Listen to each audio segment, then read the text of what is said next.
Hi, and welcome to part one of my three-part book review series for learners in the middle years.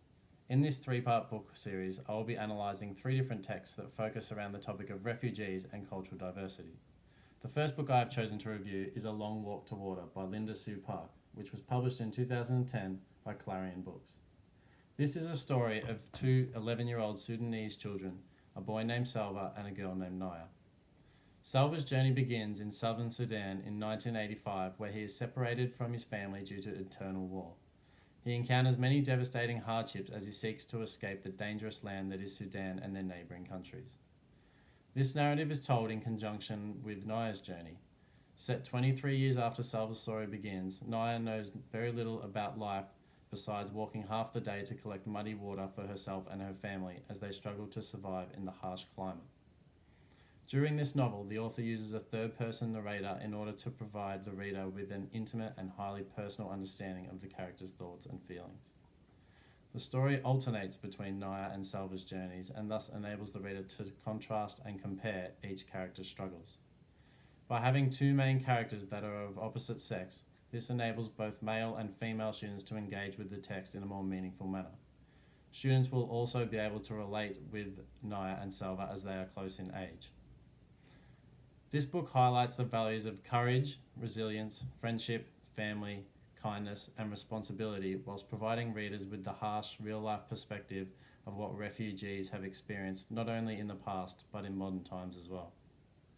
A Long Walk to Water is a great book to expand students' vocabulary as it includes a diverse range of language. This book is also great for developing comprehension skills as the reader is positioned to empathise with the impoverished children. Students could annotate the book and make inferences whilst discussing Naya and Salva's actions and feelings as they struggle through the searing heat, the constant presence of danger, and lack of resources in Sudan.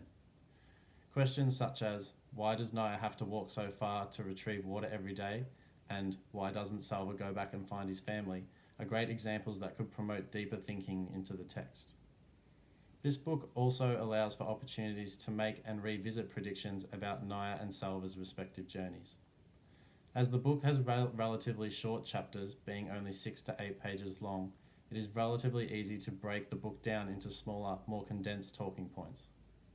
From there, class discussions can be more focused and relevant on major concepts. Short chapters also allow for chapter summaries to be written. These are a great way for the reader to be able to expand their literacy skills as they are able to recall events and actions of the main characters in their own words. For example, students could read the chapter where Salva is forced to ask an elderly woman for shelter and food as he flees from open gunfire on his school. The students could then write a short summary of the key events of these chapters. To further enhance learning, students could then delve even further and write a journal entry from Salva's perspective, which includes his thoughts and feelings surrounding his unpredictable future. A Long Walk to Water links heavily to the Victorian curriculum as it allows for students to navigate and read increasingly complex texts for a range of purposes, applying appropriate text processing strategies to recall information and consolidate meaning. It also allows the reader to discuss aspects of texts including their aesthetic and social value using relevant and appropriate meta-language.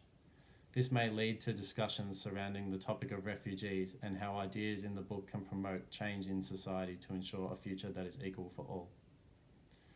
Lorraine McDonald is a respected author in the field of teaching and suggests in her book, A Literature Companion for Teachers, that students need novels that will help them make sense of their own lives and encourage them to reach out towards people whose lives are quite different from their own.